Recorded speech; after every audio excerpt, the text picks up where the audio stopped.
When you tour and play constantly, you have your good days and your bad days. What keeps you going every day? I would say today is one of those bad days. Honestly, I showed up to our set and our this little tent that protects all our gear from the sun had blown over, and actually it busted one of my basses and like messed up the other one. I was just like, oh man. But of course, like all the travel and everything we kind of endure is worth it once you, I don't know, like perform. That's what I mean. For me, I'm in it for the performance of it, and we already have such a calm group that I mean, if we are having like a kind of an off day, it's never like escalated into anything that is really going to bother anyone else. So I feel like everyone kind of has their day, but they kind of just deal with it their own way, and we just keep pushing. So that's cool. To tour and play music constantly, also you have to love music. It's true. When did your love for music begin?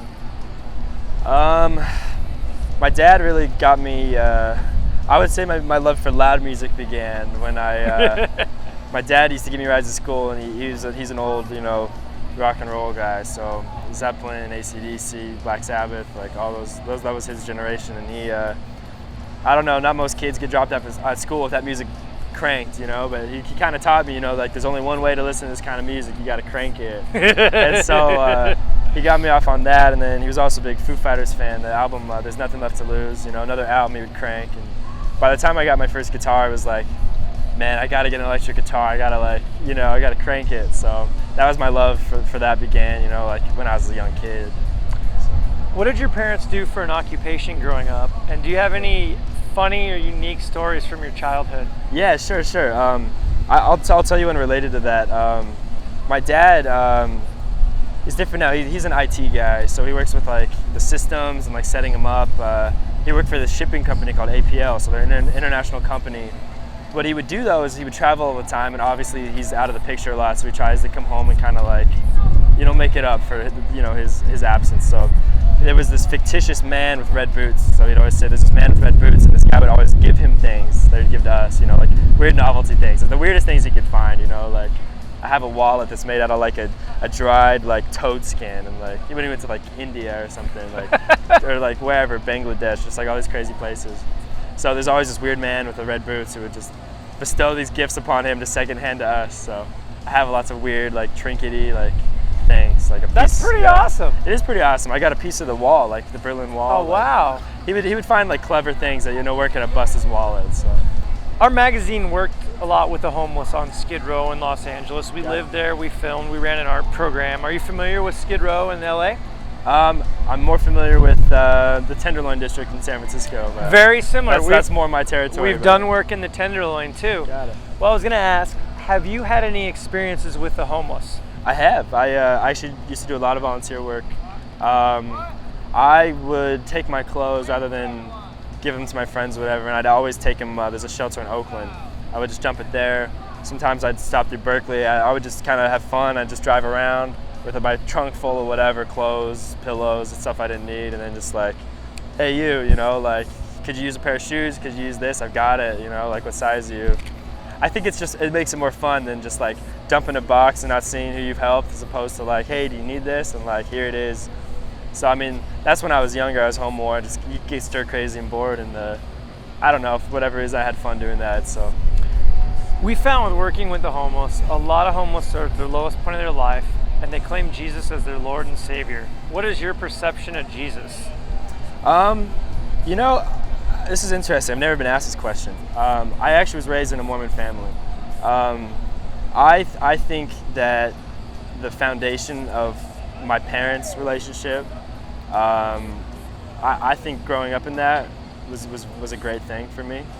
I can't say that I'm 100% founded in it. Like it's such a large like concept, to really think about and I suppose internalize, and I guess the biggest part is living in that nature. And I think they set the best example, because both my parents are very generous people. I go home and they were housing this Nigerian woman who didn't have a place to stay. Like I come home and it's just something like that, and it's like that to me is definitely like the identity of what of like a Jesus-like attribute. And I think when people personify that, it's a great thing. I think sometimes people though don't always personify that the right way. So I've had a great example of it, but I mean, I think obviously it's a very subjective thing. It's a big topic to tackle, and everyone has their own opinion of it. But you know, I think my parents instilled a very good idea of that to me, based on their examples.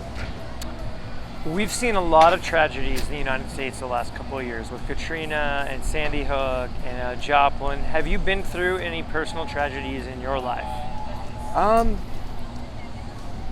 Nothing too crazy. Like, I mean, obviously if a kid's got, you know, it's hard, you know, like just in general. I think I maybe made things harder on myself than they were when I was growing up.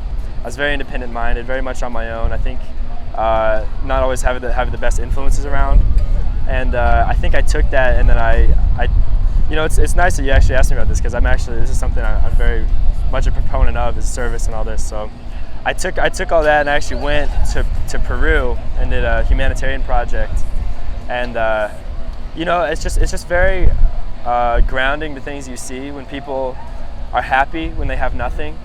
And I think it's in those times when you have tragedy and you lose these things that seem, you know, very important to you. You know, maybe it's your house or your property or the things you own.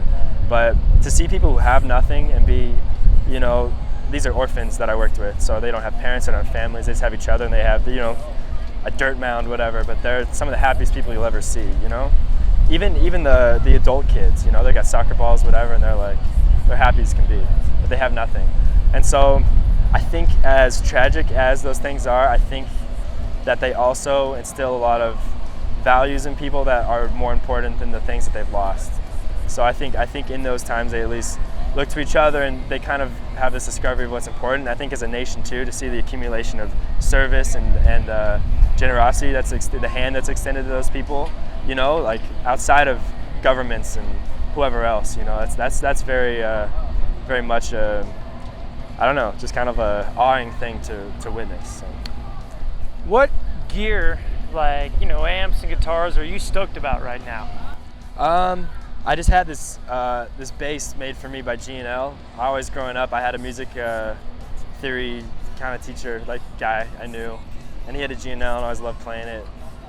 So they actually built me one. I got like an artist endorsement from them. So that was I'm really excited about that. Unfortunately today though, the temp blew over and put a big old divot in the neck of it. So that was the lighter damage done. My other bass is looking a little worse, but you know, still a beautiful instrument. So I've only had it for this tour so far, but I love it. It plays really well. That's probably it. Well, thanks a lot. Yeah, Kelen. Sentences now seem so absurd, but I know to stay safe.